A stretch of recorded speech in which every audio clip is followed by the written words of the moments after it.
कुछ भी नहीं, वो नॉर्मल बैठा हुआ है। और उधर वो जो पंडित जी थे, अब उनकी वो देखो विजन या कैपेसिटी, वो लगे हुए हैं वो 2.5 घंटे से, क्योंकि उनको पता है कि कब होगा क्या नहीं होगा, कुछ ना कुछ होगा, उनको कुछ दिख तो रहा ही था। 2.5 घंटे के बाद अचानक से जो अक्षांश है, उसको उस लेडी के चल वो दिखती है बाहर, उसके जस्ट सामने, उसके गोले के पास में।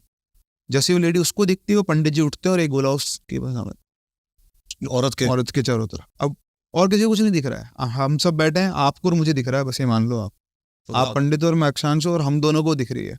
और वो मंत्र पढ़े जा रहे हैं, मंत्र पढ़े जा रहे हैं, और यहाँ पर वो कोशिश कर रही है बार बार उस गोले से बाहर निकल के अक्षांश को पकड़ने की, फिर वो शायद उनका कुछ प्रोसेस होता है। वो चीख रही है बहुत तेज तेज, बहुत तेज तेज चिल्ला रही है, अक्षांश के कान फट रहे हैं उसकी आवाज़ सुन सुन के। फिर करीबन आधा पौन घंटा और उन्होंने अपने मंत्र वगैरह पढ़े, लास्ट में जाकर एक बहुत बड़ी चीख सबको सुनाई थी, बहुत तेज, जैसे कोई औरत मान लो जली गई हो। और वाकई में उस मोमेंट पर वो आंखों, उसकी अक्षांश के आंखों सामने एकदम से जो हवन था उसके अंदर वो औरत समा गई। औरत समाने के बाद जो अक्षांश था उसके चारों तरफ की जो एयर थी वो बहुत हल्की हो गई, मतलब उसको खुद को लाइट फील हो रहा था, उसका डर था वो खत्म हो गया। फिर हवन खत्म हुआ, फिर वो पंडित जी उठे और अक्षांश के पास आके बोलते हैं कि बेटा अब तुम ठीक हो।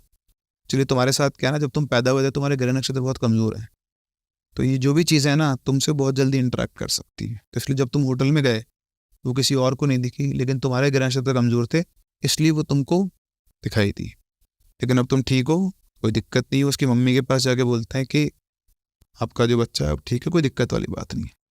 लेकिन उसके जो फादर थे, जिनको वो होटल का था, उनके दिमाग में चीज खड़े थे, क्या हुआ, क्या है वहाँ पे, ऐसा क्या है कि वो, उसको जब ठीक हो गया, उसको बच गया वो, उसके बाद वो वापस गए वहाँ इन्वेस्टिगेट करने अकेले शिमला उसी होटल में।